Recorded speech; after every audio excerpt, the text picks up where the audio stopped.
My name is Anthony Moreau. I'm the CEO of American Eagle Gold. We're doing a town hall. We just released some great results this morning.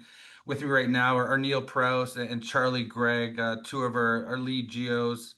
Well, Neil's our lead geo. Charlie's our lead technical advisor for the NAC project. We came out with some fabulous results today. We want to take this time so we can explain these results, answer any technical questions people have, any corporate questions we have. I believe Steve Stewart, who is our chairman, is also on. So yeah, we're just going to open up the floor right now. So whoever has a question, just let me know to get things started. Which I think will be a good thing. Is I'll let Nate jump on for a question because I know Nate always has questions, and then people just send out questions in the text on the app, and I'll be more than happy to answer them or have Charlie or Neil or even Dave answer them. So let's get started. All right. Can you guys hear me? Yeah. Right on. Okay. Well, yeah. First out the gate, congratulations on the first results of the year, coming out strong. Looks like we're having the focus on the southwest zone to kick it all off. I guess I'll start with the first question there. So hole 39 is the furthest step of west we've seen here go so far. And given some of the results of last year, what was the thought process behind 39? And can you comment on some of its significance?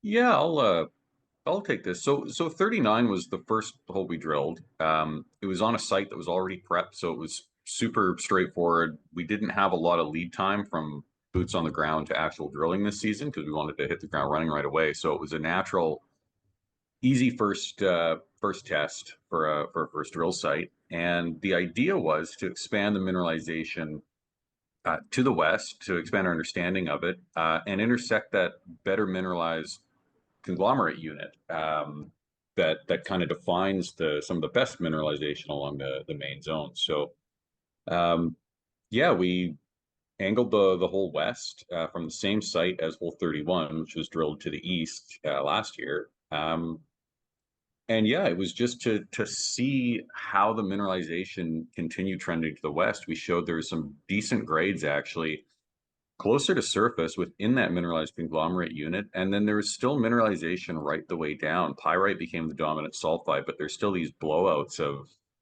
pretty semi-massive to massive chalcopyrite replacement within that. So yeah, as we get below that mineralized conglomerate unit, we just start to see a bit more spotty, but still pretty well mineralized chalcopyrite mineralization.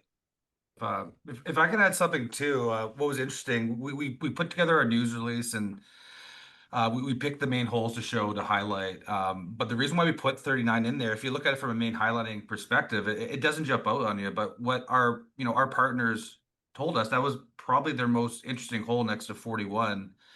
Because while it doesn't mark it on its own, what they said, it was the fact that it has mineralization close to surface, 100 meters more west than where we have drilled before. It shows, if you're looking at this from a mine perspective, it really does open up the tonnage. And if you have an open pit, all that stuff goes to the mill. It actually reduces your strip. So from a mining engineering perspective, I got a lot of feedback on that, and that's why we decided to hide that that's why we decided to show that and highlight it on our news release. So just giving a little background there from some of the feedback that we received and the reason why we showed it. Yeah, right on. Okay. I got a couple more questions here too. So looking at the new plan map of the collars that you guys are assigning, can you talk about this what looks like a walk of fence collars to the southeast? And how is that being planned? Is that just from the existing drilling that you guys have off the bat here? Or can you comment on how it's complemented by the MAG study, IP, resistivity, ZTEM? Are those correlated, or what do you see here right now with regards to signature to results that you have so far? I mean, it all kind of comes together. So we initially didn't have a huge amount planned down in that south zone because it was going to be informed by these initial holes that we were drilling off the jump in the program here. We were really encouraged by what we saw, obviously, in 41, and some of the holes we've drilled subsequently, holes where results are pending. We were encouraged by visible mineralization in those holes at depth down to the south, right along that trend. So we've decided it definitely warrants more systematic follow-up. So that's kind of why we've seen this shift in strategy to the south to do a bit more systematic walking to the south there. And then it ties into the the IP anomaly as well. There's a bit of a discrete embayment down to the south as well, which Charlie will tell you is he thinks is the real IP embayment. It's this this little interruption in the chargeability signal, at least near surface there. But it does look like it flows out at depth. So there's we know there's quite a high sulfide abundance there, and we know from our drilling so far this season that there's quite a bit of chalcopyrite in that. And actually, this ties into another text I just saw pop up with someone asking why we decided to revisit this south and this whole 15 area. Even last season, we saw little hints that this conglomeratic unit, even deeper down to the south, was a pretty valid target. So hole 19 last year was collared in the south zone and drilled to the southeast.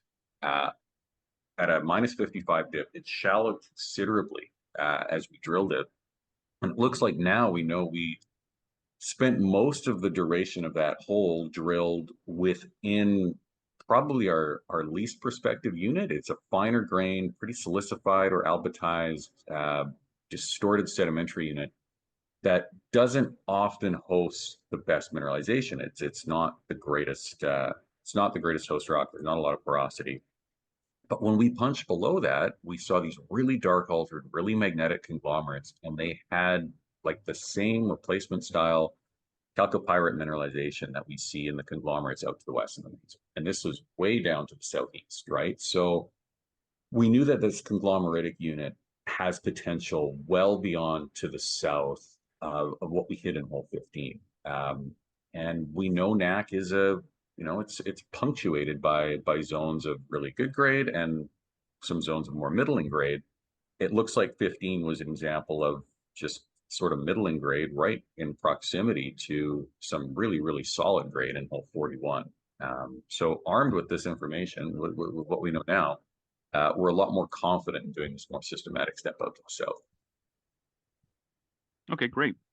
And then looking at the cross section of 41, I'm noting, excuse me, the number of dikes that were hit, and wondering how is the new oriented core data tracking these? Like, what is the orientation of them, as well as the number of dikes hit compared to, say, 8, 10, 11, 17, 31, and as well as the overall thickness of those dikes.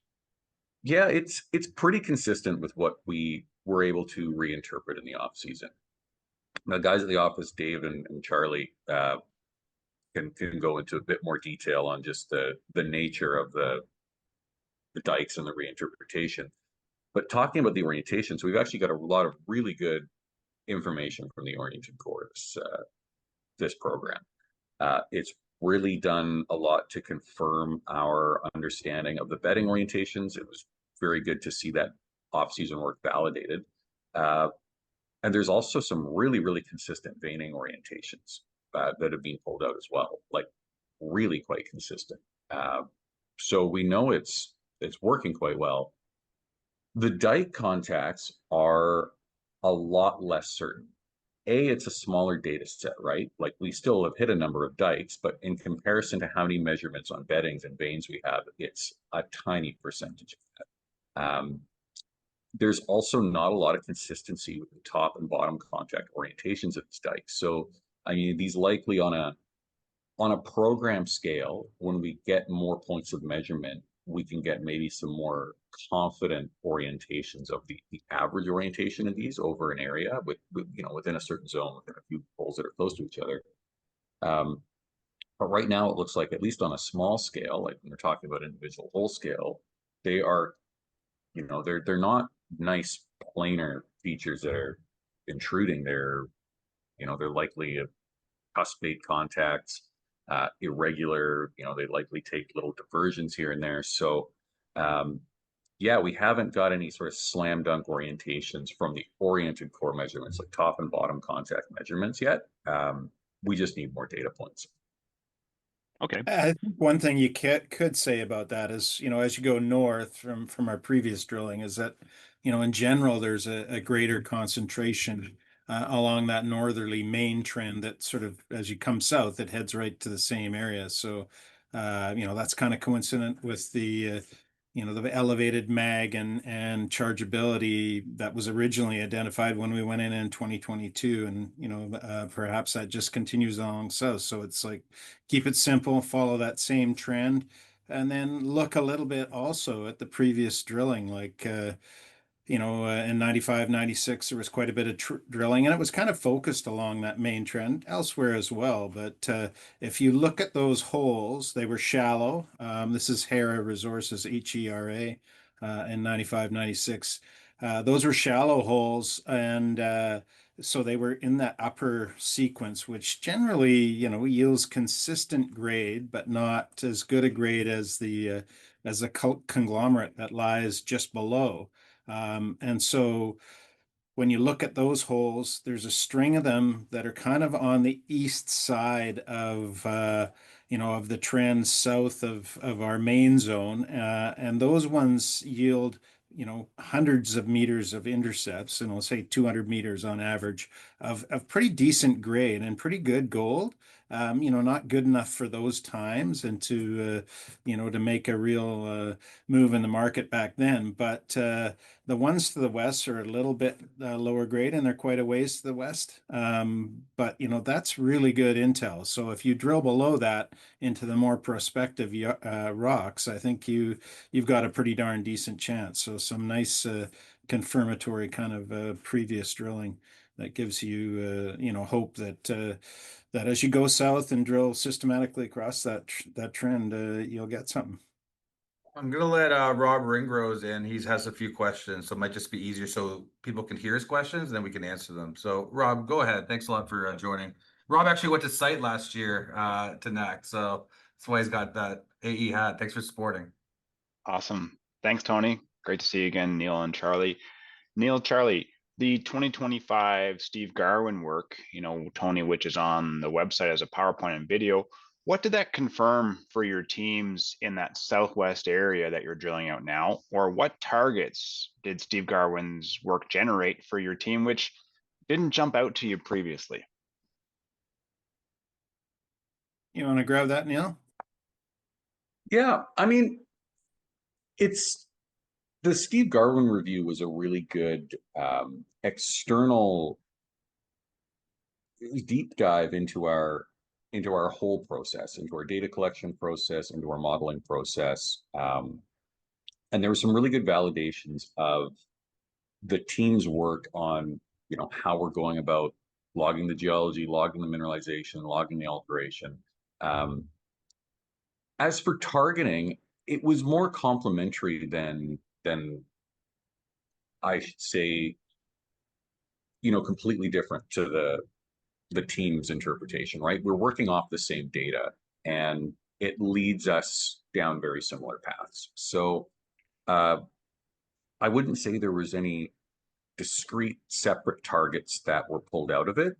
More just having a really experienced eye lends some more confidence into the overall targeting as a whole. So, focusing on this area to the south, focusing on expanding that near surface mineralization, doing some of the northern step outs, and some good feedback on our desire to test into what has traditionally been known as the more dead part of the system, which is the actual stock itself.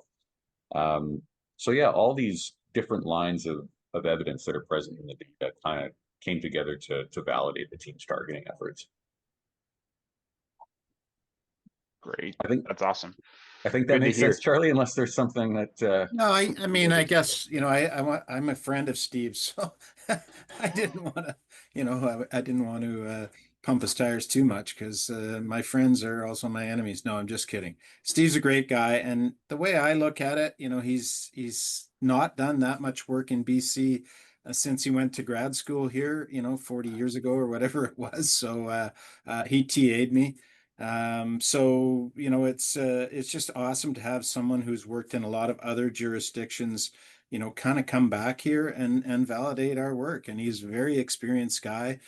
He loved it, and of course we take his work seriously, and he encouraged us to use a group that revisits the mag data, and has generated all kinds of further data to look at, which we sort of do in the context of our previously targeted holes. So and I think we'll continue to use that work, once we start looking perhaps a little deeper, and perhaps at some of these other anomalies that we have less, drill information on. So it's been great. You're leading me to that follow-up there, Charlie, where in the Right on. update of the targeted area, which is labeled as number 8, that deep south 32 and that southeast. I'm excited for that. Neil, Charlie, what's kind of putting that on the map? Because we know the property next door, right, has some trending in that direction. Share a little bit more about that information and what you see and what you might find in that area. Yeah, that's way down in the lower right-hand corner that Tony just circled there. Yeah, I mean, it's not all that far from the property boundary, and we know that the NAC property is pretty much surrounded by AMark Resources Duke property, and not far to the southeast from there, and is the Duke deposit that they've drilled quite a bit, and we know the magnetic trends. And to some degree, the chargeability trends certainly go trend to the northwest toward that number 8 area. So yeah, it's certainly got closeology when it comes to another deposit, and the mag trends follow along there. Perhaps they're following more magnetic dikes, that kind of thing, and then also I think in the inversion we've seen some nice resistivity highs at depth, and I think South 32 in particular really like that. So these are holes that they encourage us to drill, and we're going to go test them. It'll be exciting to see some of this sort of new area that hasn't been tested previously. The 2025 MVI modeling, I think that was discussed a bit, Tony, in previous conversations. That would be the next step of work with things. Can we comment on how that's progressed, when we could see information, or what's a glimmer of the draft information telling the geo team? I can jump in on this. Yeah, this directly ties into what Charlie was talking about with that the magnetic trend down in the south, down in the far southeast. So we had magnetic vector inversion modeling done by Fathom Geophysics using the 3-axis gradient magnetometer survey. It is an inversion of magnetic data, so it's inherently biased to near surface, right? You lose confidence at depth. And what they've been able to do is pull out the different zones of sharp gradient contrast between both remnant mag and total magnetic intensity, and the different vertical and horizontal components of the magnetic signal. And that magnetic vector inversion has really highlighted very prominent northwest southeast trend, on which the broader porphyry stock is placed right at in kind of the center of the property. And then there's also some subordinate structural fabric within the stock itself that's kind of cutting more oblique in a more north or more east-west direction, just within the stock. You kind of lose that as you go outside of our model bounds of the stock. It's because you're just looking at a gradient contrast between different magnetic signals. It's not immediately apparent what these 3D vectors of the strongest signal contrast. It's not immediately apparent what that's actually modeling, right? That's where integrating that with our knowledge of the geology comes in. A lot of the really interesting features in that are outside of zones that have been drilled, right? So it's going to be having this data available, seeing what's coming out of the holes as we drill these ones more central to the stock, and then as we step further to the southeast, to just add another tool for the geologists on site to interpret what we're seeing. intersect a dike and we don't have confident structural measurements on the top and bottom contacts. But if it's within this modeled corridor, we can say, oh, this is, you know, quite possibly we're modeling the trend of these different dikes, right? So yeah, it's just a good tool to have, and it's it also helps us in these zones where we don't have a lot of information geologically, to best orient the holes, right? So you see this prominent southeast northwest trend. It's why we have some of our holes oriented the way we do. We know it's both optimal to intersect our bedding orientation, but also these steeply dipping dikes. That's also the best orientation to intersect those as perpendicularly as we can. It's drilling to the southwest. Thanks. Really appreciate it. Yeah, I'll jump back in there with a question about some of the mineralization assemblages. I've noticed in the core photos that are shared so far this year, instances of some of the sulfosalts being resulted. Are we seeing those in discrete vein sets, or is that in disseminations, or can you comment on that? Sulfosalts are almost entirely in these really coarse, you know, chunky kind of, there's big angular blebs, clots, whatever you want to call them, of sulfosalts in with chalcopyrite. And in the most prominent example of it, actually with barite. So it's, yeah, it's these, again, another example of different, like a more distal overprint, kind of something you'd expect to see more at the top or distal to a porphyry system, kind of right lying over top of our more better mineralized zones. It's definitely not a consistent feature of NAC, but it's still really interesting to see, especially over the distribution. We see these sulfosalt veins, you know, you see them up in the north, you see them in the south. They're rare, but yeah, they're pretty striking. So.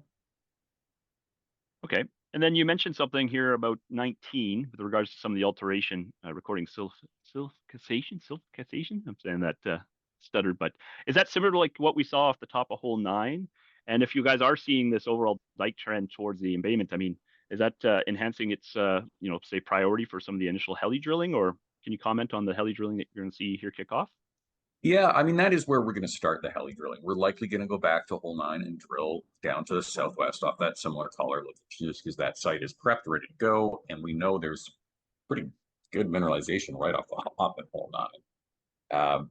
But then the next follow-up on that will be immediately to the south in those areas down more central to the embayment zone, testing the trend across the stratigraphy rather than drilling down the stratigraphy, extending actually a pretty bold step out down to the south of 19 and so directly south of 9. So yeah, that's the priority for the first few heli holes for sure. Yeah, and maybe I don't know if any of us mentioned it, but the stratigraphy does generally, you know, dip moderately to the east-northeast.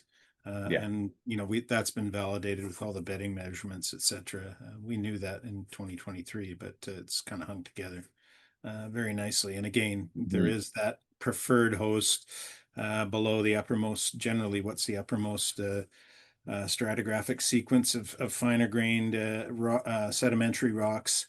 You know, next down is this nice conglomerate that is generally, you know, very, very well mineralized. Right.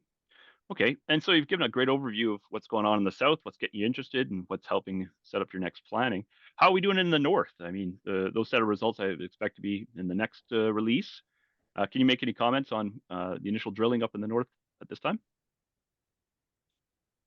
Yeah, it's I mean, we're working our way up there. We were actually able to get a skid rig up a bit further to the north than we'd initially planned. So it was actually really good terrain for it. And there's an old quad trail that we were able to rehabilitate. So we were able to collar the hole slightly further to the east than we'd originally had in our planning, which was great. So you can see 43, 45, and 47 up there. And then there's an additional planned hole in hole 4. Yeah, generally pretty encouraged by what we're seeing. There's some pretty broad zones of mineralization, especially as we got down a little bit deeper in 45 and 43. So again, kind of pushing the system a bit further to the west than I think we were initially expecting. I mean, a lot of these holes were planned to follow up on the really compellingly mineralized, like bornite disseminated diking we found in 35 and 38. And we've hit additional instances of this, but typically in smaller intercepts and more frequent intercepts than we were thinking. So rather than it being one continuous planar feature, like we'd modeled from the two fairly close intercepts in 35 and 38, it looks like it's something that's maybe a bit more fingering up as we get from a position of depth closer to surface. So they're quite a bit narrower at surface, and they're quite a bit more frequent. So 47 came in quite a bit higher positionally above where we intercepted those units in 35 and 38. And yeah, we were seeing mineralization that was somewhat similar, but distributionally they were, there was more instances of these, but narrower. So yeah, there's still some work to puzzle this together. We do have some more holes planned stepping further to the east. There is some really nice skid access up there. So within those circled zones, I don't know if we have the collars penciled on there, but once we start getting results coming in from these holes, then we can more confidently pencil in some additional follow-up collars as we get even further to the north and further to the east. We're also really intrigued to see about further to the west. So South 32 in the very far north has a hole drilled from that far north down to the southeast or down to the southwest. That I think is going to be a very interesting hole. There's some pretty interestingly mineralized intrusive rock down there that we hit at the bottom of 45. So we don't have assay results yet on that, but if that comes back good, then this is going to be a very, very interesting set of holes to drill off that 4 area. Okay. Yeah, and to round off my questions here, I guess you still have showing, looks like 3 infill holes in and around the results of what would have been 4, 12, and 33. Can you comment on some of those targeting and what the results to date from the north shooting south, southwest there have enhanced on that targeting for those, or are those as planned as previously presented? So in zone 3 there. In zone 3. Yeah, so this was something that actually was pulled out in the Garwin work. So that hole going due west at 3 that we see there, that's going to be an interesting hole. There seems to be a gap in the overall mineralization, but the drilling there is actually pretty widely spaced. And I think the hope from the team and a distinct possibility from what we've seen is that it's another example of something like hole 41, where we're drilling off a fence of something that wasn't spectacularly well mineralized, but because we step it back a little bit to the east, drill to the west, the optimal orientation, I think there's a fair bit of potential there. The hole stepping to the northeast, or drilling to the northwest, sorry, that's also a very interesting hole. So this is drilling somewhat oblique to the mineralized trend, but it's designed to follow up on a couple different features. So we have some mineralized diking near surface. We have these copper dikes that we know to intrude in the area. And then we also have these later stage hydrothermal breccias that bring in actually pretty decent gold and silver grades and good copper grades as well, down deep in 33. And we know these are very steeply oriented, possibly west, east-west features.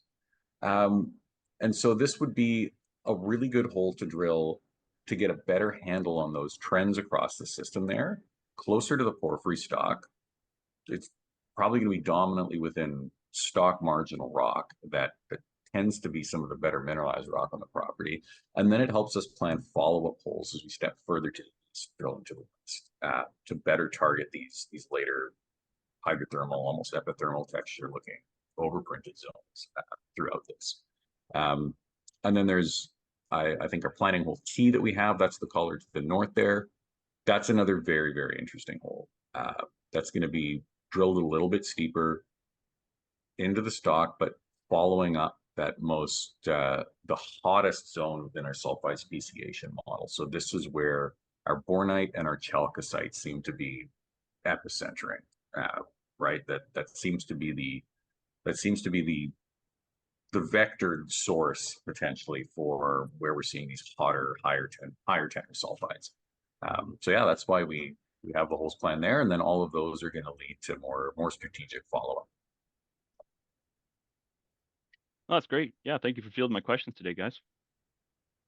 Yeah, happy to. Yeah, I might just add a little bit about that southern hole in the hole three, the east-west ones, and we drilled a lot of pretty deep holes early on in our exploration here, kind of in that zone, that area of three between the north zone, which is 4, and the south zone, which is 1, which both have quite distinct signatures, but holes at moderate depth in that area 3, I think probably have the best chance of success. So we'd be bringing these deeper intercepts in a lot of our 23 and 20, mainly 24 holes in that zone 3, up closer to surface. And I think we're going to have some pretty good luck there. And this is just, one test of it. And then let's see where we can take it, because what we'd be targeting there is going across, this general zone of a little bit more abundant diking just west of the stock contact, and then hitting that preferential conglomerate which dips, easterly or east northeast through there. So, again, targeting what we feel are pretty major controls on mineralization that really, has sort of sparse drilling. So I have a couple questions here to answer.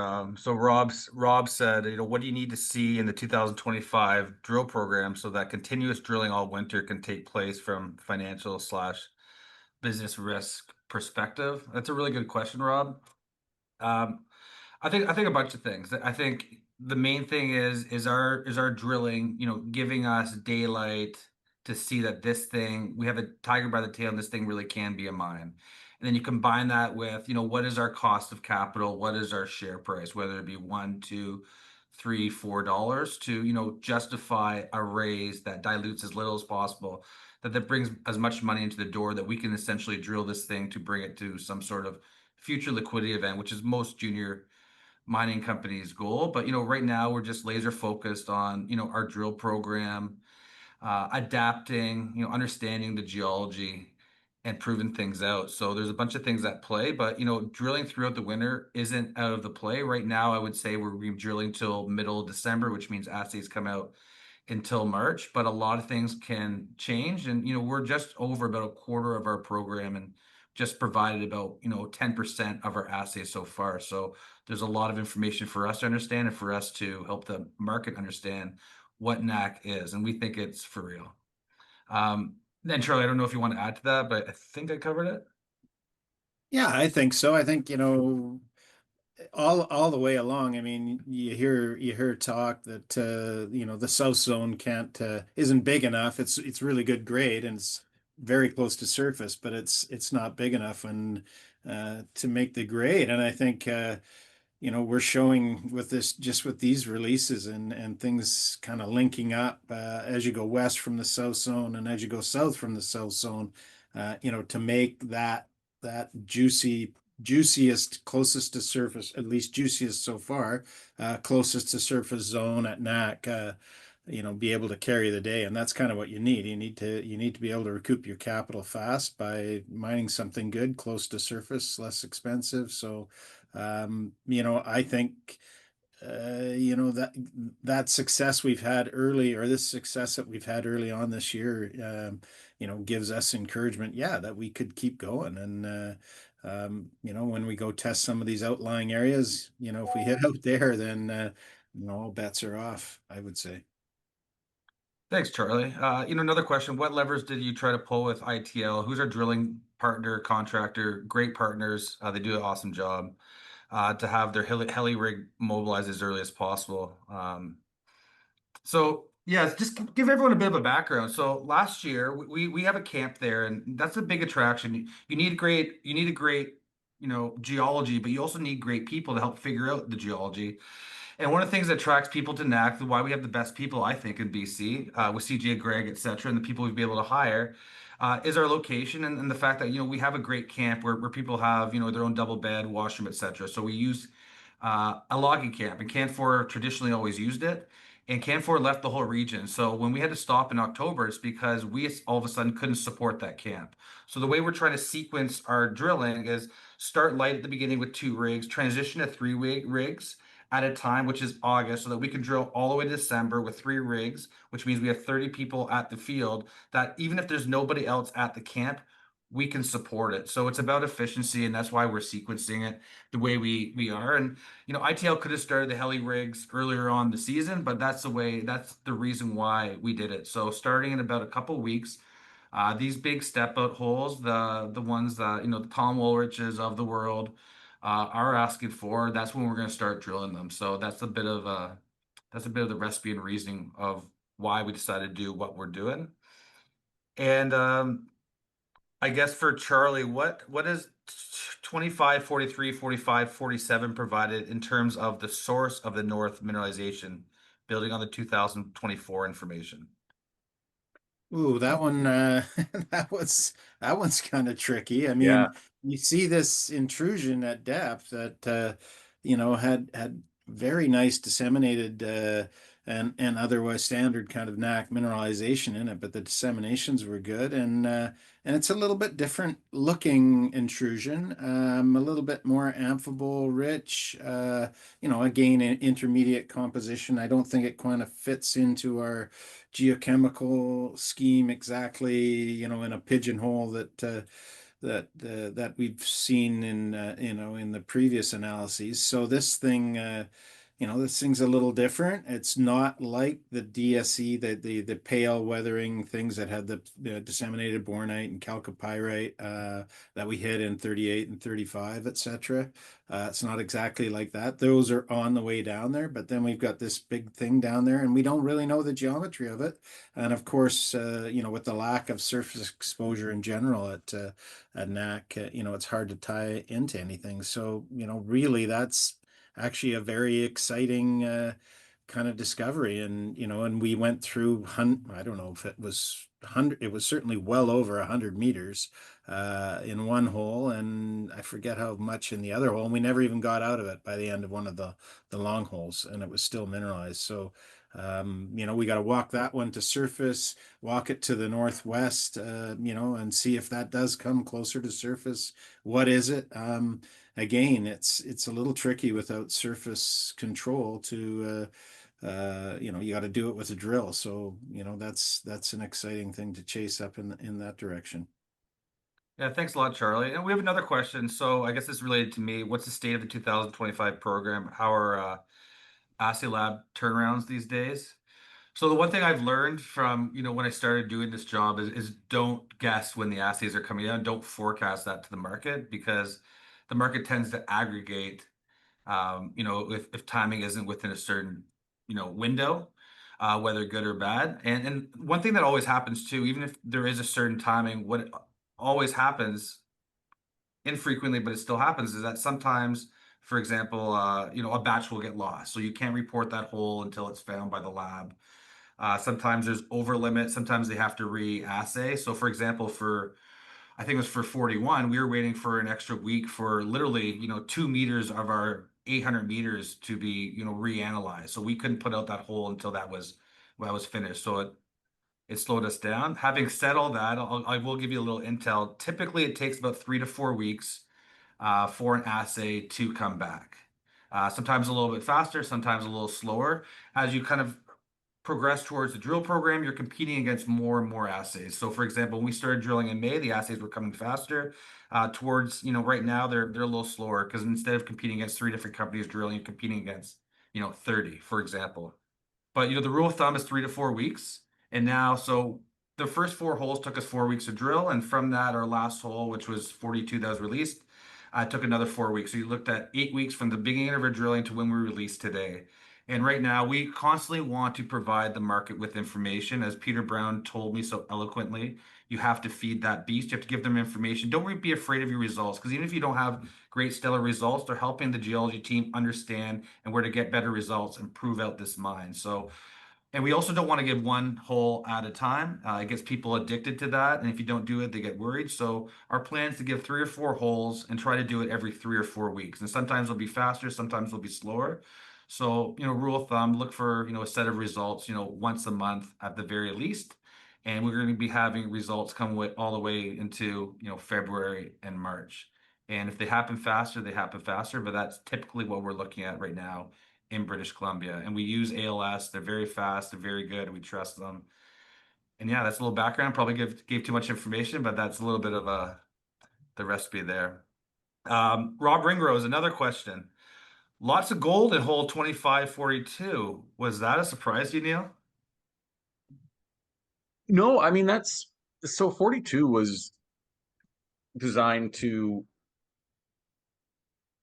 drill through that, what we infer is a transition zone between more gold-rich mineralization and more copper-rich mineralization. So the gold-rich mineralization is up in the right near surface, traditional gold-rich south zone. Immediately to the west of that zone, lying about 200 meters to the west and about 150 to 200 meters deeper, is the really strongly mineralized zones that we were encountering in holes 8, 11, hole 17, hole 31. And so there wasn't a ton of information across that trend of mineralization connecting the near surface zone. It looked like both holes 11 and hole 8 might have missed the better mineralization. They weren't all that well mineralized there getting out of the south zone until we got into a little bit deeper, more copper-rich mineralization. So 42 is pretty successful in showing that, I mean, there wasn't a ton of copper in it. You'll see the grades is about 0.1 copper, but the gold grade was really quite good, around 0.5. So it kind of tracked through this transition where we've got this, for whatever reason, we don't have a great understanding of it yet, why there's this gold enrichment, a lot of fracture hosted mineralization, a lot of, quartz veins with really fine centerline sulfides.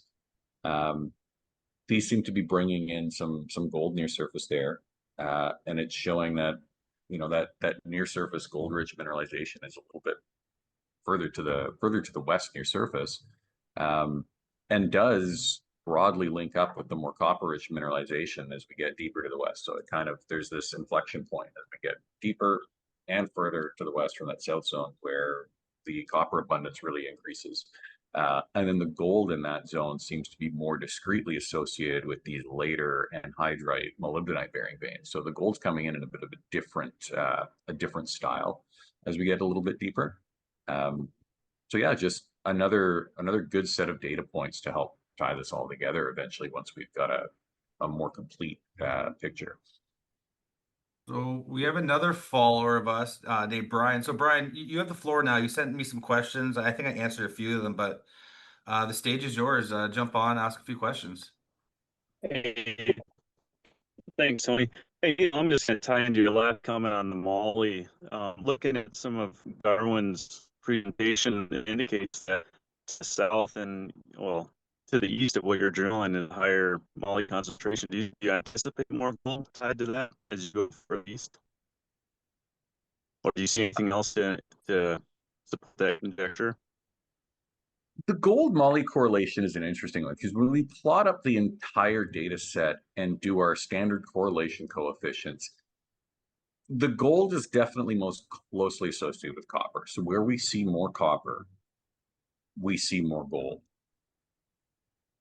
In certain locations in the system, though, when there is very, very high Moly, there is often quite high gold, right? So on a broader system scale, the correlation isn't as strong, but when we filter the data set to look at the really high Moly results and some of the higher gold results, where we see Moly in the multiple, thousands of ppm, we'll often get multiple grams per ton gold. And these seem to be discretely associated with these anhydrite, chalcopyrite, molybdenite bearing veinlets. So it's hard to separate the correlation from the copper, but when you look at the data, point by point, a bit more anecdotally, it does seem to be associated with these more molybdenite-rich zones. There was also a correlation further out to the east in hole 9, where there was quite a bit of fracture hosted Moly, and the gold grade was higher. I don't think we have enough data to conclusively say that those are associated directly. We often see fracture coated molybdenite without necessarily a kick in the gold. And we do have just a broader gold rich halo near surface, right? Hole 36 was slightly higher in gold near surface. Hole 28 definitely was slightly higher in near surface. So I don't want to jump to a correlation without additional data there.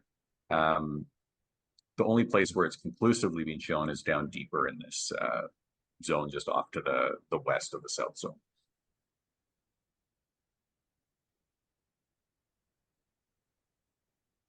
If that answers the question, I hope. Yeah, if you unmute yourself, you stay unmuted. So Brian, if you have another question, let me know. Yeah. You hear me now? Yep. Yep. Can't hear you now. Okay, well, look, I'll while Brian's trying to figure out his technical difficulties, I'll ask another question that was shot to me. It's actually by Brian earlier. What do you tell someone looking to invest in junior mining explorer codes for the very first time and AE is on their short list? Look, this is a risky business. It's like trying to, it's like a lottery ticket, but or finding a needle in the haystack. Our job's to make that haystack as small as possible. So give people as much information to base their decision off. And we always tell people it's risky. And that's why we're trying to be transparent in things like this. But I would always say talk to your investment advisor, talk to a technical expert. But if you're looking at our company specifically, the thing that we really have going for us, besides our team and our geology, is our balance sheet. So that protects us. So it just doesn't protect you against good news or bad news. It protects you against good news. So if you have good news, for example, like we had in the end of 2022 season, our shares still shot down because the market knew that we had to raise cash. So the balance sheet is a very, very important thing, which we have. The other thing is, forget the gold letter writers and, they're just talking their own book, telling you what to buy. Look at what the real technical experts are doing. Who has a technical partner, strategic partner, majors? So we have Teck and South 32, but not only do we have one, but we have two. And I'll tell you one thing, those guys aren't investing in us as an investment to make, 20, 30, 40, $100 million. They're investing in it so they can get information, they can understand it, they form a partnership and a relationship to hopefully we find and prove this thing to be a mine, they can, buy us out someday. That's why they're in it, and we have to de-risk it for them, and we work with them. And South 32 and Teck have been very helpful, kind of showing us where we should drill or giving us suggestions. So that's been really good. So that's kind of the background of what I think you should be looking at when you look at AE. We have a lot of credible people and companies behind us. So that's a big feather in our hat. Okay, so I see Chris Paul in there from Hercules. Thanks, Chris, for joining. So Chris keeps on hammering me as well, Tom and other people. And I'll ask you this, Neil and Charlie. Why aren't we doing the big step out sooner? Why aren't we doing the right off the beginning of the program? I touched on it in terms of sequencing and efficiency, but why don't you give your take on why are we taking those big swings right at the beginning as opposed to waiting for a couple weeks from now?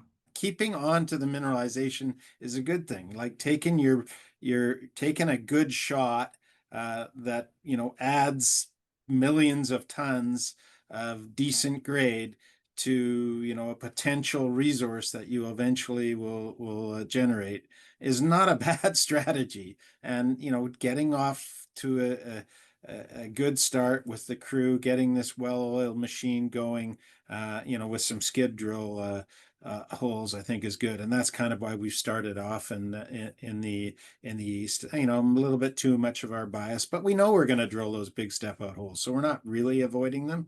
We're just going to get the machine working well, and then geological machine, I mean all the geologists and geotechs that we have working on the core. And once that's working smoothly, we add the third rig, and we could have 2 heli rigs, and we'll pound off those holes and then use that info to, to follow up on. They're going to be drilled regardless. So whether we drill them at the beginning or the end doesn't really matter. I think it matters more for the fast money people that want to make a trade on it. We want to prove out this south zone really is big enough to tip the scale for a major, and then sequence it to doing those big step outs. So that's a big reason for it. I touched on it. Why? Because of the helicopter. But we're gonna go after those holes. And guess what? If we hit on that hole 9 or that far east hit, or even that deep south area to the south, guess what? That's another reason why, Brian asked, what's the reason why we could drill all the way through the winter? So if we hit on one of those and hit on another one again, that gives your market cap a huge boost and allows us to drill all the way throughout the year. So we're going to start in a couple of weeks, and people watch out. Yeah, and then the other thing is, do the math. Like, what is the length from the north end down to the south end of, of sort of the average grade that we've hit, especially with this kind of thing that's getting bigger in the south. That's what, 1.6, 1.7 plus kilometers. How wide is it and how far down does it go? Do the math and calculate what that block is, and it's getting pretty big on the west side already. So, okay, I'll shut up right now.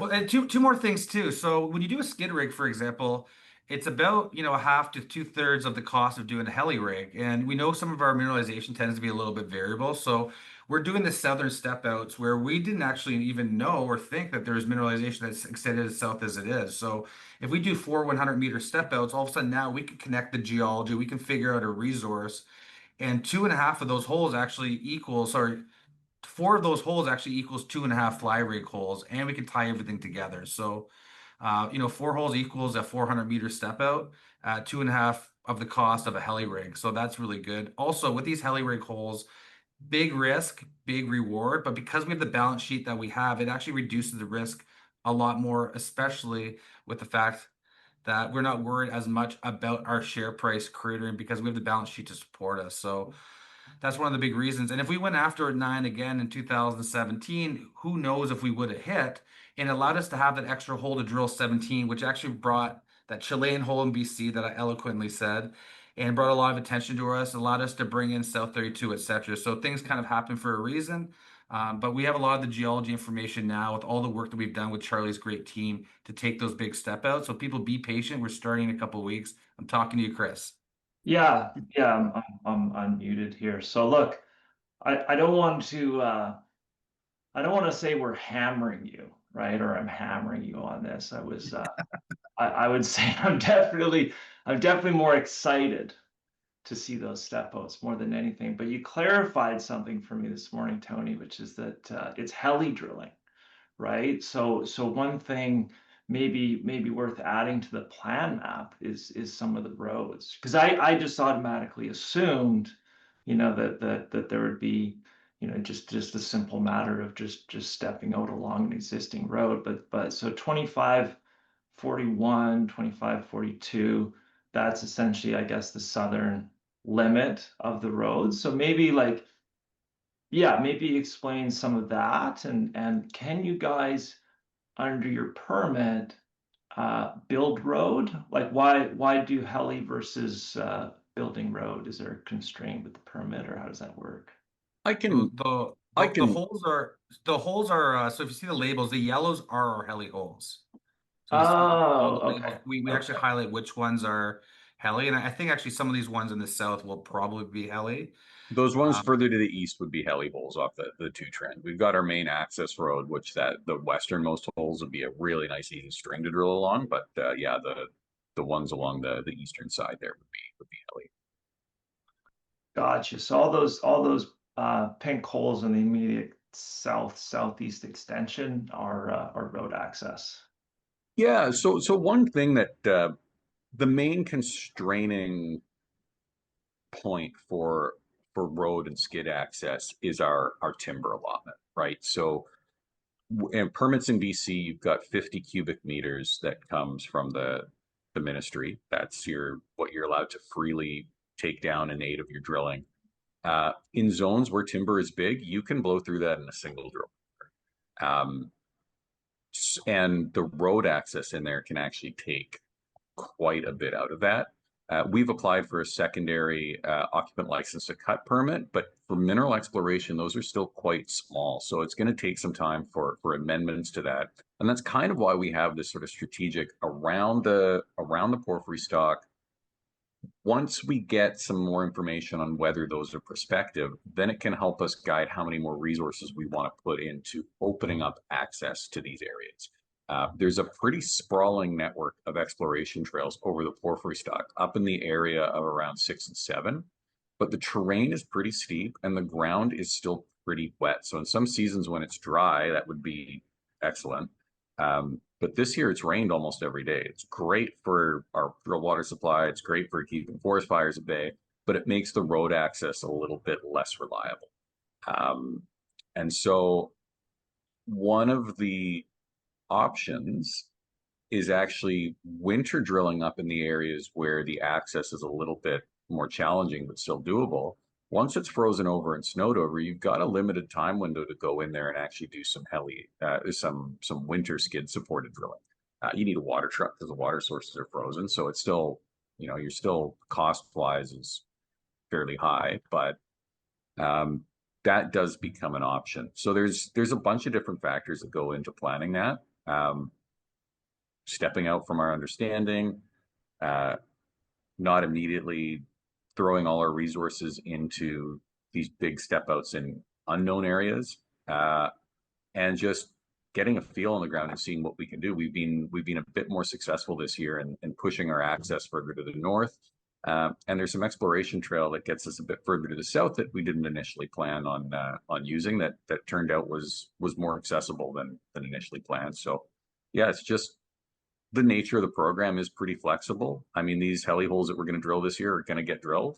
And then we have a bunch of decisions to make depending on how those look, whether we sink the resources into expanding skid access to that area, if it looks like we're going to be doing closer expansion drilling around those zones, or if we devote those resources to additional heli hole and drill pad setups elsewhere around the like, do you guys drill with oriented core, and how is sort of the geometry of the system coming together in terms of like strike, dip, and all that kind of stuff? Well, I'll give the broad view, but Neil can definitely elaborate. I mean, we had a pretty good understanding of the geometry of the host stratigraphic sequence, and we know there's a lot of dike associated mineralization. Again, we are drilling oriented core this year, and we're getting a lot of good info. The dike contacts, we don't have as much data. You know, I don't think we can really generalize that on that yet. I mean, there is that sort of northerly trend where we see, you know, in general, a greater abundance of dikes. Are they definitely going, you know, north, northwest, south, southeast? Not always when we measure the contacts, and probably maybe, you know, not as much as we'd expect. But generally, that's kind of where they are. But we have a really good handle on the stratigraphy, particularly on the west side. We're dragging that out around the south side. The surface geology is not that well understood because of a lack of exposure. And one of the things we have this, you know, this stalk, this Babine porphyry stalk in the middle, big pink blob. It's the only thing, you know, geologically on the map, but that's actually not very well known either. So, you know, the internal details of that, when you look at the mag signature, you know, are a little more complex than has been portrayed. You know, we know there are intrusive rocks there, quite a few of them, but a lot of it is very poorly exposed. And you can see from our drilling, we haven't drilled much in there. It's kind of shut down rock often, except for up in the north where we hit those younger intrusions with all the disseminated bornite and chalcopyrite.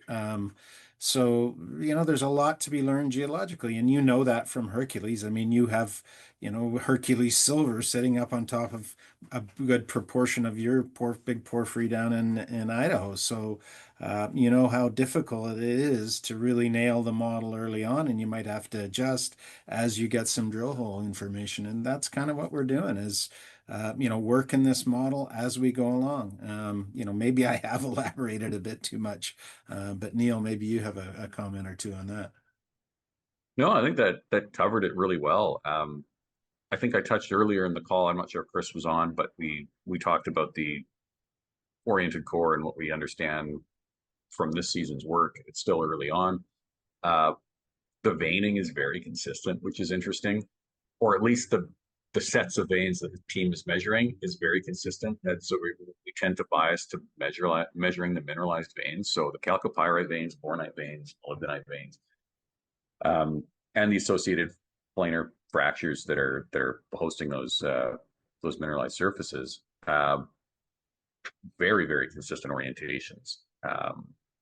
Like a pretty prominent in the south of the property, northeast, northeast, southwest strike, very steeply dipping for the vein sets. And as we get further to the north, it swings a bit to more north-south oriented. So, really, really good consistent data too. It's there's challenges, right? It's very, very rubbly core off the top of hole.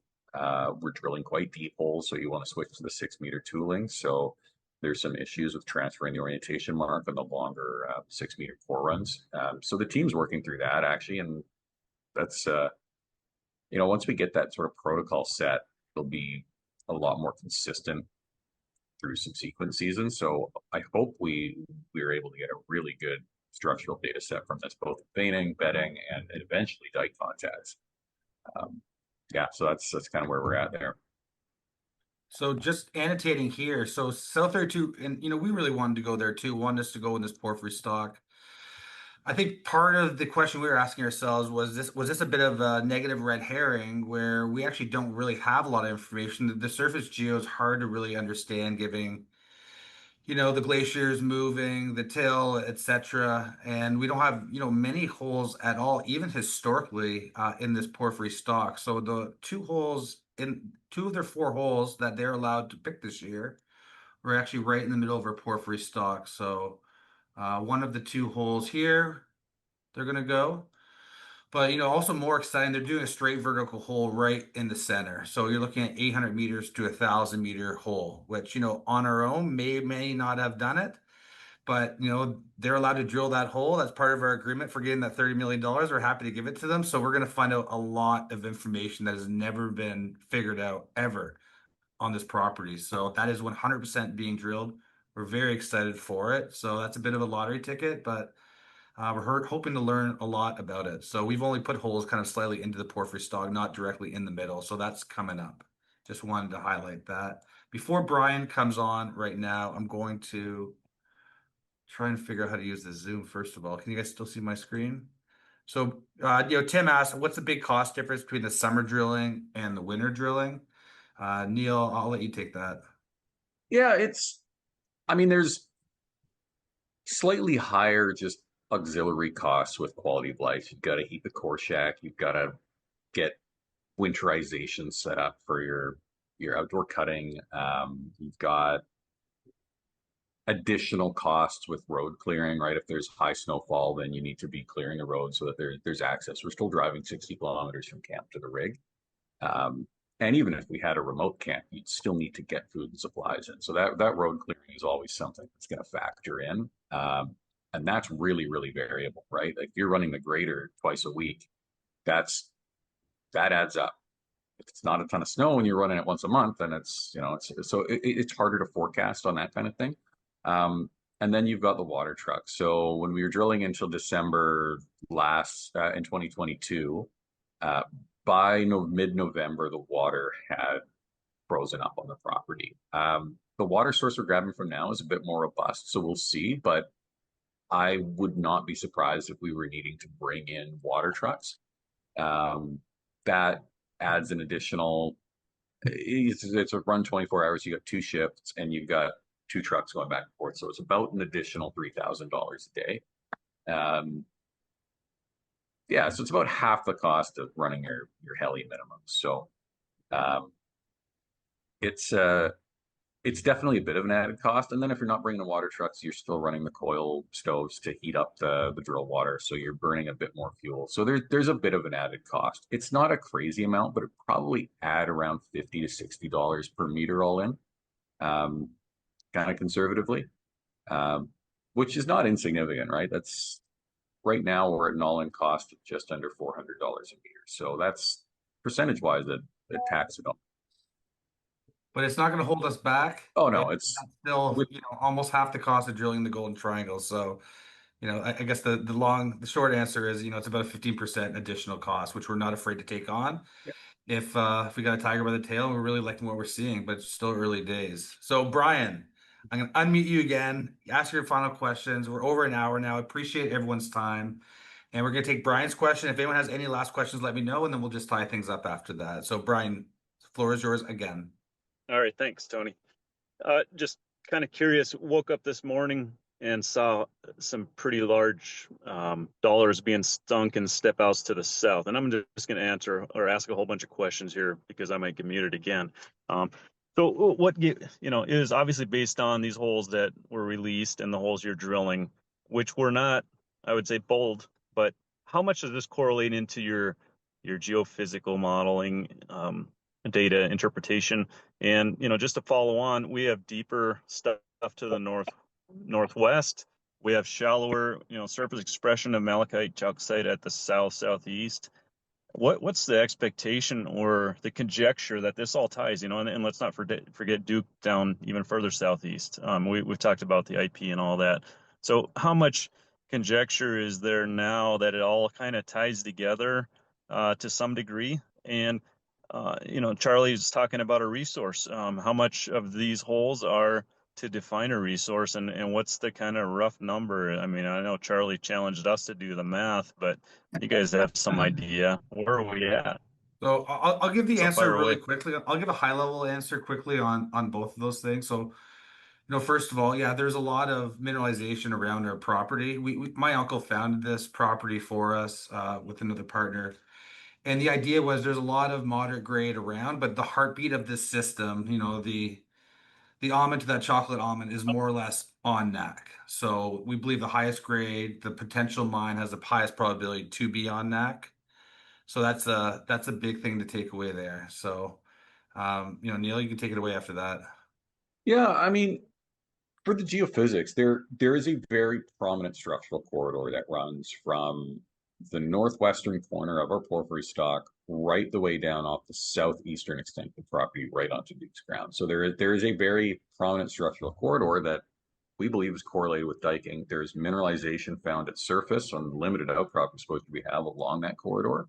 As for expectation, I mean, there's no guarantee that everything along that corridor is mineralized, right? There's something unique going on with the emplacement of the porphyry stock central to the NAC property, because we know from assessment reports and we know from private correspondence that the mineralization we're seeing at NAC and the mineralization they're seeing down at Duke is different. I mean, there's disseminated chalcopyrite, but they've got a lot more of their host in an actual mineralized intrusive rock, and a lot more of our host is this bounding rock and striking coarse bornite veins, right? Like stuff that is not seen really anywhere else in the district. So there's something along this structural corridor that's enriching or further adding juice to the system that's maybe not present at some of the other bad being porphyries. At least hasn't been found yet. I mean, we don't know for sure it's not there. But yeah, expectation is, we know we've got this really, really broad footprint of mineralization pretty much everywhere we've drilled on the property. Like even hole 9 was very strongly copper anomalous and quite anomalous in gold and moly at the top of the hole. And that represents our biggest step out to date. The bottom of hole 19 also grade was starting to pick up once we got back into the more favorable host rock. And that's a long way to the south. So there's evidence that, I think we're expecting to hit more mineralization. Obviously, hoping to hit more mineralization, but really, we're not going to know until we drill it. In terms of the resource too, I think, when Charlie says resource, I like to qualify that bit. It's not necessarily for 43-101. It's to do enough drilling so that our partners or people in the data room can do their own resource. The big feedback that we got is that, while you can hire an SRK or the consulting companies to do it, they all do it on their own, rely on their own work. So that's kind of what Charlie's talking about in terms of resource. I don't want to set people's expectations that we're going to come out with a resource next year. Not saying we won't, but that's not, I think, what Charlie was talking about. That's all right. What about network recoveries? Well, there's some met work done in 2008. That report's done in an assessment report. I believe whoever the previous company was, not Hera. The name escapes me. The Met was very good, but Copper Ridge, maybe. Copper Ridge, Copper yeah. Ridge, right? But I think the plan is towards the end of the season, to give us some additional news if we do decide to stop drilling in December, is to do some Met on different parts of our system, so we can give ourselves some additional catalysts and help our partners, better understand, how profitable this potential mine, quote unquote, forward-looking statements can be.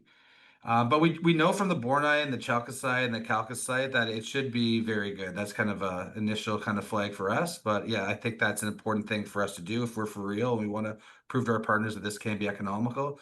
Obviously, your Met's, one of the most important things. So yeah, we will be doing that towards the end of the season to be released early next year. All right, thanks. Yeah. I know you're over time. Yeah. Okay. Does anyone else have any questions? If not, I just want to say thank you everyone for your time. That was an hour and 15 minutes of your day. Neil, Charlie, everybody, Nate, Rob, Mark, Chris Paul, Brian, thank you very much for participating. We're going to share this very soon today on our Twitter channel, on our YouTube channel. Continue to follow us. We just have 4 holes of our probably 40 to be released this year. We want to get constant news out there. And the stock's American Eagle Gold, and we're AE on the TSX Venture. And if you ever have any questions, feel free to reach out directly to me or Charlie. We're happy to answer them. So have a nice summer day. Thank you.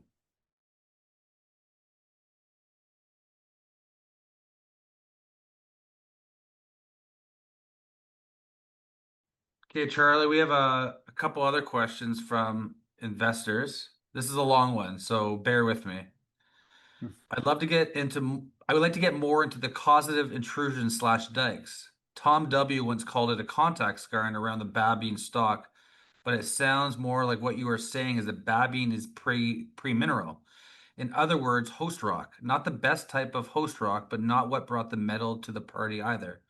It sounds like the team is homing in on what really brought the metals in, and that's a very important part of the story that maybe the market doesn't understand yet.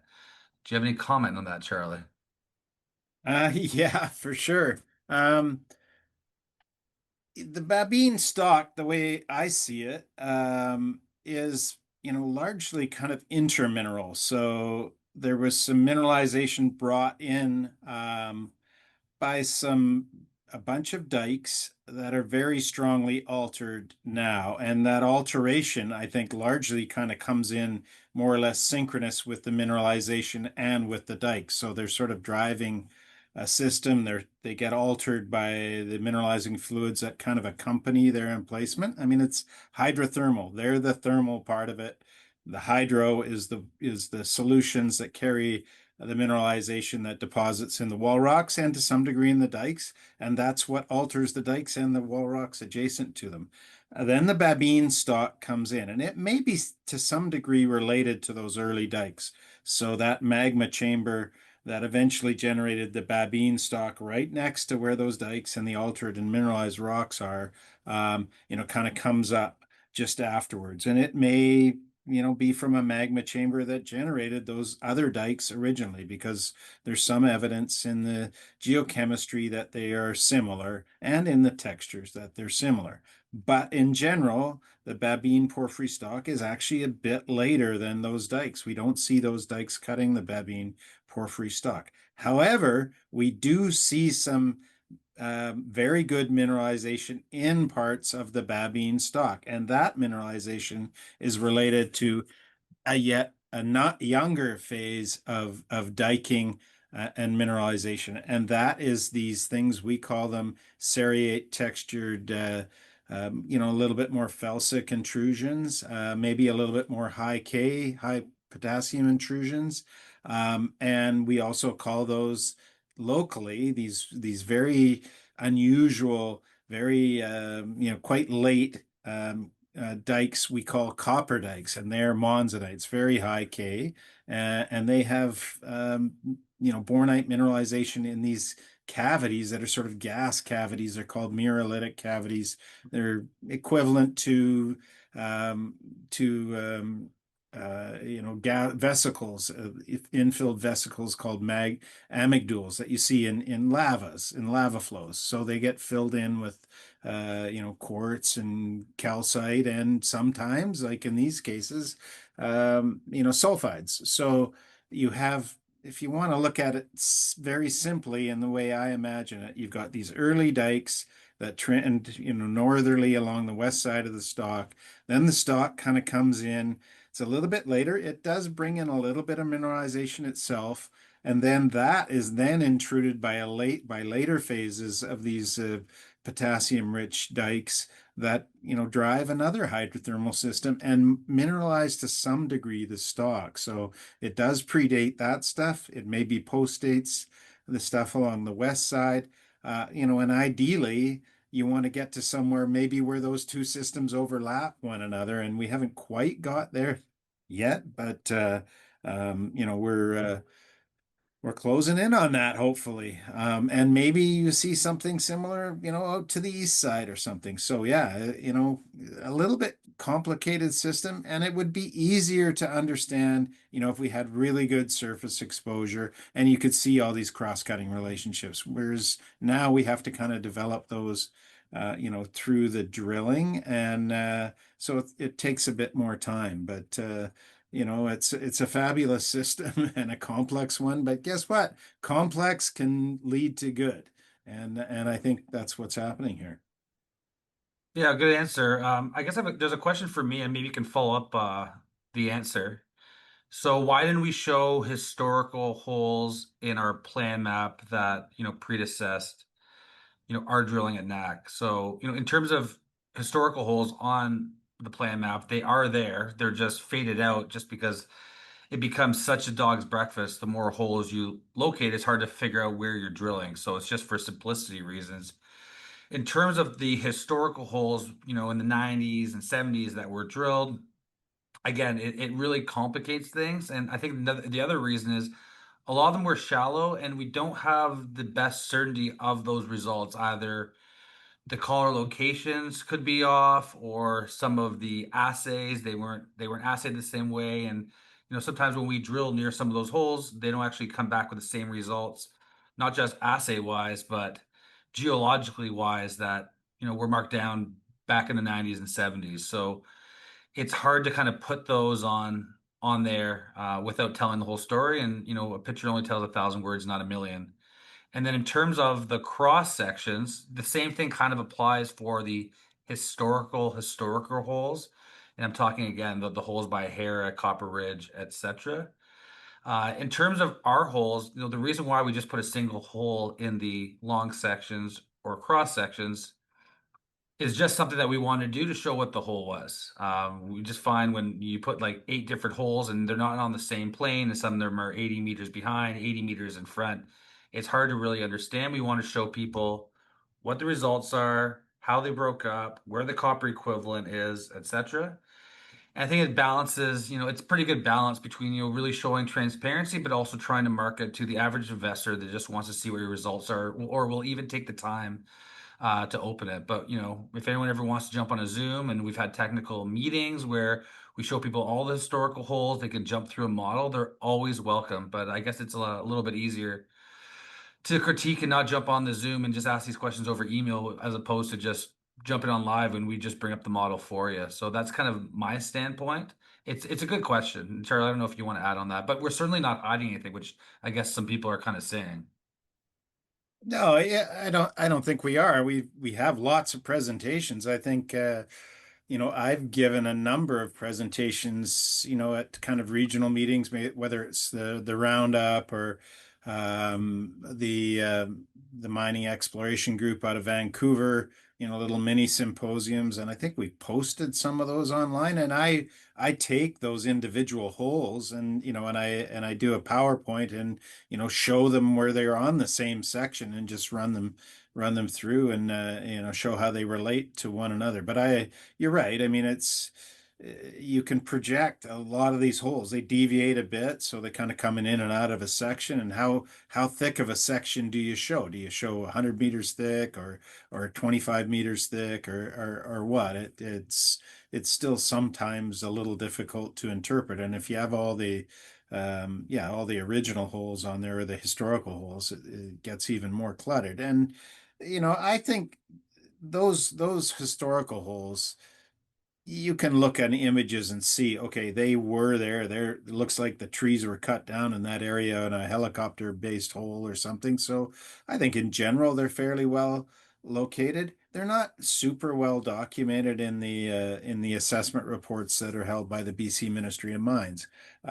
It's just then there could be a reason for that. It's like, they finish the drill season, they're out of money, and so they lay off the geos and they don't get as well documented as they'd like. And the geos probably would have liked to document them way better because they would have had a job for longer. And we've chased after that data by contacting some of the people that worked on those projects, and it's lost. We unfortunately can't get the primary data like the assay sheets, etc., to really validate things. But I think they give us a pretty good idea of where they hit stuff. They've got summaries of the geology and you can kind of interpret. Maybe they don't call the rocks the same thing that we do, but you'll never really get that back unless you can really see the core. And that's one thing we do have. We have located the core. Some of it's in good shape. We've got it ready to pull out. We do have to use a helicopter to do that. So we're waiting till we have the helicopter on contact, and then we're going to pull out some of those keyholes and look at them. And we should be able to say, hey, they were calling this, and this is what we call it. Maybe because we have better geochemistry, or we've done, more petrography and looking closer at the rocks, and we can correlate, and then we can use that data a little bit better, I think, to help guide us. But I don't feel we're, it's like Tony said, give me a call. If you have a problem with something and some way we're presenting it, I'm happy to discuss with you anytime. And so are our guys up in camp or when they're out on break. Yeah, look, I'm happy for people to critique, and I just really encourage people to put in the work. Like we're here to sit with you and show you everything. But the one thing you kind of have to understand is that when we put out a news release, we have one shot at it, and we have to give it for all ranges of people. And I have people still calling me, "Are you guys drilling yet?" So it's pretty obvious some things that you think would be obvious that people don't know about, and it's even harder when you come down to the geology. And sometimes when you see a map, the average investor might think that, that hole is right next to it. It's 6 inches away, but that 6 inches is actually, 600 meters. So we try to really dumb it down for better, for worse, knowing that 99% of the people have, limited geology knowledge. And some of these critiques are coming from the top 1%. And that's where we open the doors and lift the Komodo and, spend the hour, 2 hours with some of these people to kind of break down the model and show them everything. And coming back to the historical stuff, the one thing that really stuck with me was when Tech first invested with us in 2023.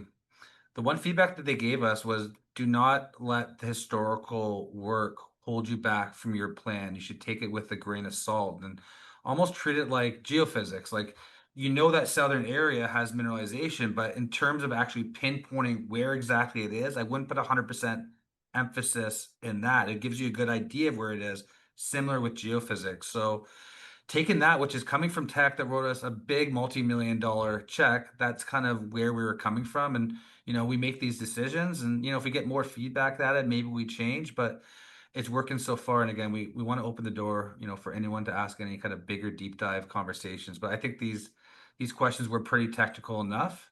And I think people have a hard time staying through an hour, 20 minutes of video. But again, we're happy to sit through an hour, 20-minute phone call. And I guess another critique, which is a good one, people are looking at the map to see where 41 is. And even specifically, Charlie, the Southwest Zone. And the big critique I keep on getting is, why do we keep drilling in the Southwest Zone if there's already a high density of drilling?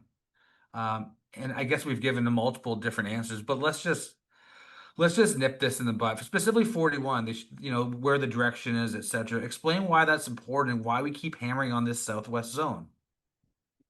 Yeah, well, I mean, number one, it's very good grade. So you want to make sure you understand, how that grade gets there, and then you want to connect it up and make sure that people understand that stuff all hangs together, because that's the best grade so far, and it's the closest to surface. We have glacial till cover at NAC, and it can be maybe up to pushing 40 meters, but commonly, 20. So it's a cover that you're going to have to take away should you mine it. So you want to have your best grade that's closest to surface. The till is thinner down there. So the mineralization comes right to surface, and it's best grade. So that's the stuff you are going to mine first to try and pay back the capital investment of building a mine. And if you can expand that and make it more certain that it's there, make it, instead of, I don't know, I forget what the original resources, Hera might have put out some resources, and maybe it was 40 million tons. If you can make that, substantially larger, and I think we have, I definitely know we have, then that can kick off the project, and everything else is gravy. So you want to make sure that you've proven to people that that is there, and you want to expand that and make it as big as possible. So it's an obvious area to focus. It's just easier to get to. So focus there, make sure that's there, and then the project will be much easier to develop in the long run. I think it's a lot easier to critique than it is to actually do the work. Some of these same people were also saying the South is bookended because of 15. If you look what 41 is, it's pretty much directly east of 15. I think we just drilled maybe a little tad too far west, and this thing's kind of directing, northwest, north to south, southeast. Yeah. So if you actually look at it, it actually opens up the zone. Then that's why we drilled there, and we're going to continue to drill south. And guess what? 100-meter step outs equals 400 meters, and that's huge tonnage with really good grade that's going to support this opening pit. Now, I'm going to bring up an image, which is a little unconventional, and I'm going to speak to it too. Okay, so we got this little tweet here, and I think this is making the conversation a little bit fun. American Eagle Gold, we drill here every season, even if the results suck. So essentially, maybe not safe for your kids, but South 32 is telling us this about the South Zone. South 32 is, I'm gonna set the record straight. They are a great partner. They work with us every step of the way. Do we take every piece of advice from them? No, we're running the program, but we listen to them. They have a lot of people working on this, and we appreciate it. Most of our people that are actually working for us right now, they were heavy in the model in the off season, but they're busy at work with this now going to be 3 drill rig program. So having South 32 as a partner, a geophysicist, 3 great geos working this, I don't know if it's full-time or part-time, but they're providing a lot of background. So we listen to them. And, the feedback about the South Zone, that 41 really opened up their eyes. I think to be okay for me to say that. And they want us to continue drilling in this South Zone. They wrote us a $30 million check. So if our biggest partner, who wrote us $30 million, is excited about this South Zone, has ideas for us to keep on stepping out in this South Zone, then I think everyone else should be happy too. And Charlie, you're pretty close to them too. Maybe you can comment on that. We've spoken to them quite a few times in the last couple of weeks. Yeah, I mean, I've been up there when they're visiting, and they visited here in Penticton a couple of times to look at core. And I know, one of their main guys. I've worked with him in the past when he was working with a different company, and we were mapping for that company. And he's a very good geologist, and so are the other South 32 people we've worked with. So definitely we listen to them. The respect has been developed over quite a few years, certainly going back at least 10 in terms of my relationship with some of the individuals. And yeah, definitely listen to them. And the other point, that you made about, you know, hole 15 kind of bookending the south zone to the south. It wasn't amazing. It was actually pretty decent in the middle part of the hole, but there was quite a few other holes that are drilled south of there. And part of the reason they were drilled south was pretty good access, kind of on the west side, and those didn't return amazing results. They did return, results that were, maybe up to 10 meters, 15 meters or something that were pretty good, within lower grade. But a string of holes that were drilled by Hera in the mid 90s, were a little bit farther east, did return decent results. And I think I mentioned that at one other stage. And they were over broad intercepts, and that really spoke to me, that okay, over in that direction, they're maybe just a few hundred meters away, it's much better, and it's along that trend. It's just a little bit farther east on that trend, and for some reason, the previous operators focused a little bit to the west, possibly because it was just easier access. So, small differences can make a big, big difference, and you start adding tons, particularly near surface, and it can make a big, big difference to development costs or recouping those development costs. So speaking of that, it kind of touches on, I guess, the final question, or the last kind of ad lib question here is, we got about 30,000 meter program. So let's say the way that we're going right now, that's 4,800 meter holes.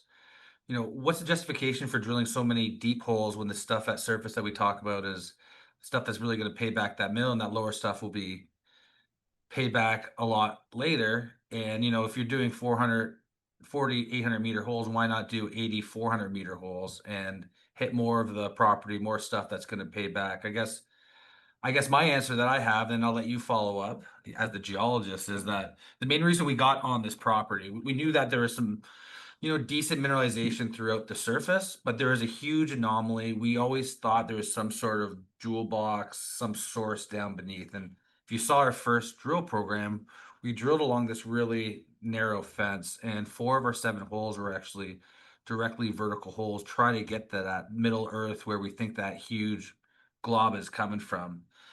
So, we kind of keep that bit in the back of our head, because, if you're drilling a 600 meter hole, you might as well drill another 200 meter holes for that kind of lottery ticket, because it's a lot more expensive to drill an 800 meter hole just to get to the final 200 meters, especially if you're in mineralization. So that's kind of the background from a corporate level of why we're doing that. But Charlie, it'd be interesting to hear your perspective. Yeah, I mean, it was sort of driven by, by the original concept, which was, probably come up with by Tony's uncle, a well-known geologist. And, he said this thing, when I look at the geophysics, this thing has roots. And so those holes were planned, by him, and we drilled those holes, and we saw some pretty darn interesting stuff down deep. And we still do see that. We get a lot of good info. And I think a good example is 43, 45, where down, near the bottom, we see a very well mineralized intrusion. That's kind of a new thing. And is it going to be mineable down at the bottom of those holes? I think possibly. But if we hadn't continued and drilled out that way, it was sort of westerly. We would drilled a long hole out that way. We would have never noticed that. And, what that's done is open up an area up to the northwest, up toward the surface from where we hit those intercepts of this new and different intrusion that we haven't seen farther to the east. So, where would that intrusion possibly go? Well, it could go deeper, of course. It could go even further west, farther west, because we haven't really tested out that way. But it could also go closer to surface. So that has opened up, a big piece of real estate where we could explore, and we should explore in the near future. So yeah, you can circle those up in the When you northwest say corner. northwest, what's the area you're talking about here? Well, for holes 45 and 43, I think we hit it in both. So we hit it down toward the bottom of those holes. Kind of like around here-ish? Yeah, I would say, right almost to the end of the holes. I think it was the end of uh 43, yes. About the middle Or of was it 45 or 45? I forget, last where we last didn't even five. get out of it. So yeah, that opens up a new area that we've never tested because, our previous holes, northern holes, are drilling to the east, not to the west. So yeah, running along sometimes is a good thing. Yeah, and if you're in min, it's hard to shut down. So, if you're in mineralization and it keeps picking up and you're not out all the way out to the high chargeability pyrite halo, yeah, I think it's still an open playing field. So this is the South 32 hole that they picked a while ago. Right. That's gonna be pretty telling to kind of get another pierce point into that intrusion and tell us what it is. I think right now, the way it's looking, it's probably going to be directed a little bit different and kind of go towards where that intrusion was. But that's kind of the plan, and another exciting hole that could answer a lot of questions and pose a lot more as well. I guess final question, Charlie, too. Can I interrupt just for a sec though? Go ahead. Between where you have 2543 and 2545 labeled, I mean, those are the ends of those holes, and the ends of the end of the South 32 hole, is a long way down there. So everything, up toward the surface from the ends of those three holes, is completely untested. No prior drilling. And I'm pretty sure there's no Hera holes out that way. Yeah. That whole patch of real estate is very prospective now because of what we hit deep. So that's looking pretty nice. So when we did that whole belt drilling last year, the systematic drilling, the holes from here, Yeah. here, they're all going, easterly. Yes. And then the holes we're doing this year, we have some questions. They're all going, they're all going westerly now, and it seemed to be giving some success. So why the change in the orientation with the systematic drilling? And had you known last year what you know this year, would you have actually done more holes from this side and actually drilled it over to the west? Well, I mean, probably not. I mean, we do know that, most of the veins, most of the intrusions seem to have steep contacts, and that whole zone from south to north, seems to have that character. So it's steep. You could drill it east or west, and you would mainly go across the veins and the dikes. We also know that the stratigraphy dips to the east, and we know that kind of a secondary, or, some people would even argue it's a primary control on where the best mineralization is in this conglomerate, which is generally not right at surface, near where the intrusions are. It's down a bit, and that dips easterly. So drilling across that at a high angle gives you a better idea of true, thicknesses of mineralization. So, having that understanding now, you'd rather drill to the west.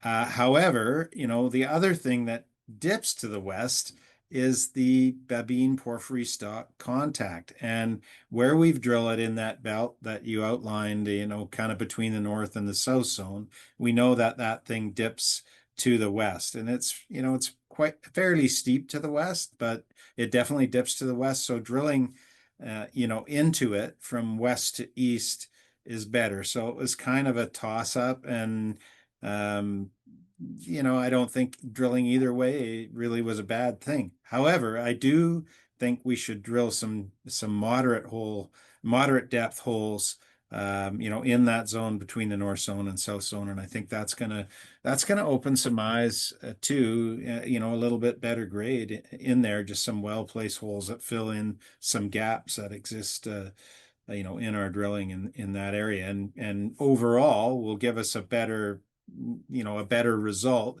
Some of those holes drilling west to east, especially at depth, went through some not necessarily very well mineralized rocks as they were getting down to the good zone. So drilling a little shallower, I think will, especially where we don't have the drill control, will give us some good results, I think. It doesn't have to be done right away. It's not a huge priority, but at some point in time, it would be good to do. Okay, well, look, everything's on the table. We have our plan, drilling south, heli holes starting soon, and yeah, thanks a lot for adding that small little sliver of extra video time with some additional questions that we received after the video. So thank you very much, Charlie, and I'll let you enjoy the rest of your day. Yeah, no, thanks, Tony. That's fun. And as we said in the video, like, we're an open book. Give me a shout if you have some questions. Happy to answer them on behalf of American Eagle and the NAC project. Thanks, Charlie. Yeah, you bet. Bye now.